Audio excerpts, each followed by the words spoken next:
All right, let's dive in. Today, we're pulling back the curtain on Kubernetes, which is, let's be honest, one of the most powerful and maybe a little intimidating tools in modern tech. We're going to break down its architecture piece by piece so you can see exactly what makes it tick. Ready? Let's go. So, to get us started, I want you to think about this question. Managing a huge fleet of applications. It can feel like total chaos, right? But what if it could be as organized and as efficient as a perfectly run school? With principals, teachers, and students all knowing exactly what their roles are. That's the core idea we're going to use to understand Kubernetes today. So why do we even need Kubernetes in the first place? Well, it's because the way we build applications has totally changed. We used to build these giant monolithic apps, these big, clunky things where one tiny failure could bring the entire system crashing down. Now we've moved to a world of microservices, and while breaking an app into all these small, independent pieces is fantastic for speed and agility, it creates a brand new, massive challenge. How in the world do you manage, connect, and scale maybe thousands of these tiny moving parts? Well, that is the problem Kubernetes was born to solve. And that's where our school analogy really comes into play. I want you to think of a Kubernetes cluster as a digital school. It's this whole complete system designed to manage our applications, our students, and it's neatly divided into two main parts that have to work together perfectly. And what are those two parts? The control plane and the worker nodes. It's a super simple but really powerful metaphor. The control plane is the brain of the whole operation. It makes all the decisions. And the worker nodes, they're the body, doing the actual hands-on work of running our applications. Brains and brawn. Simple as that. So let's start with the brain, right? The school administration. The control plane is responsible for the big picture stuff, the orchestration, making sure the entire cluster is running exactly how we want it to. At the heart of the control plane, you've got the API server. The best way to think about this is like the school's main office or the receptionist. It is the one and only front door to the entire cluster. Every single interaction, whether it's from you typing a command or from other parts of the system talking to each other, has to go through this central point. No exceptions. And this centralization is absolutely key. The API server isn't just a passive messenger. It actively validates every single request to make sure it's allowed and makes sense. But here's the most important part. It's the sole gatekeeper to the cluster's memory. No other component gets to talk directly to our next piece of the puzzle, etcd. So, where does a school keep all of its permanent, official records? In a super secure filing system, right? Well, for Kubernetes, that system is called etcd. And this isn't just some temporary notepad. It's the cluster's definitive database. It stores the entire state of the system, which makes it the absolute, undisputed source of truth. And this just shows you how critical etcd really is. It's this highly reliable, distributed database that stores, well, everything. So here's the key takeaway. And I mean, if you remember one thing, remember this.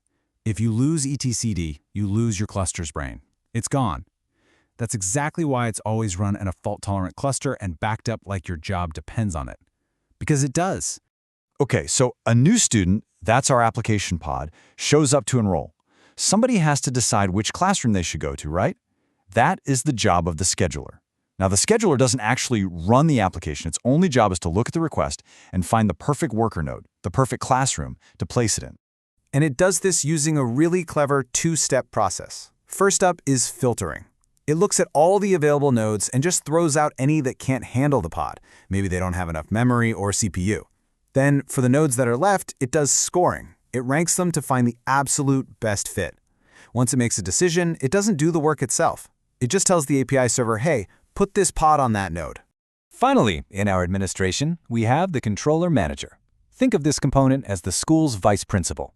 It's always observing, always walking the halls, making sure the number of students matches the roster, and that everything is running according to the rules of the school. And this brings us to one of the most powerful ideas in all of Kubernetes, the control loop.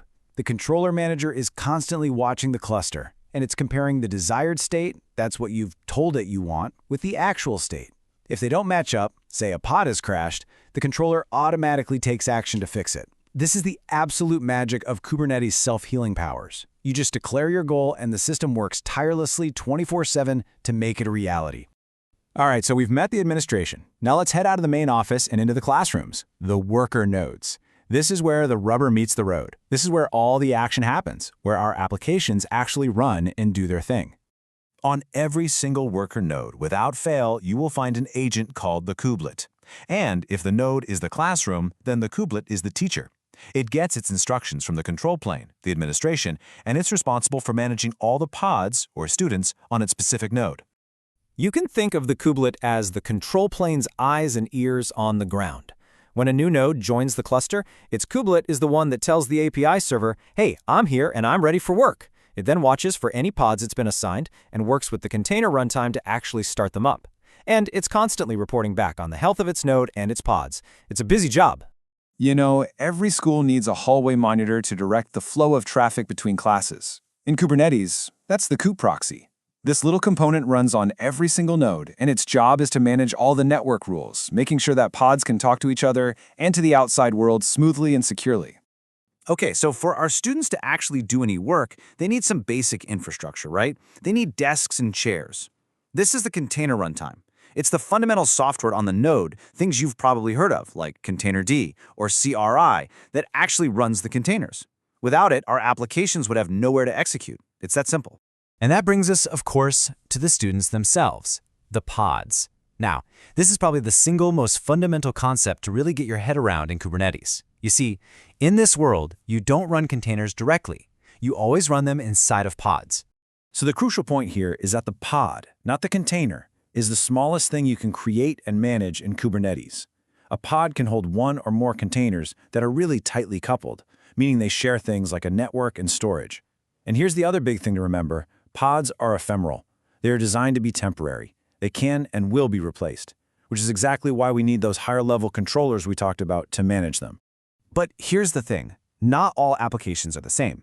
For something like a web server, where every copy is identical and you can just swap them in and out, for that, we use a controller called a deployment. It's perfect for scaling up and down really fast.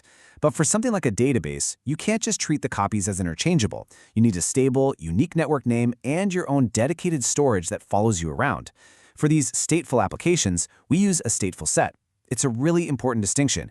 Using the right controller for the job is absolutely key. Okay. We've met all the players. We know who they are and what they do. Now for the fun part. Let's put it all together and see how the whole system works in a real-world scenario. Let's walk through deploying a brand new application from scratch. Here we go. First, you, the developer, send your request to the API server, our receptionist. It validates it and records your intent in ETD. Instantly, the scheduler, our classroom allocator, sees this new unscheduled pod and finds the best worker node for the job. It updates the pod status through the API server. Then, the kubelet on that chosen node, our teacher, gets its new assignment. It pulls the container images it needs and starts the application. Finally, the kubelet reports back that the pod is running, and the system's actual state now matches your desired state in ETD. The control loop is complete. It all just works. So there you have it. That's our guided tour of the Kubernetes architecture. It's this really elegant system where every single component has a crystal clear job, and they all work together to create this incredibly resilient, self-healing platform.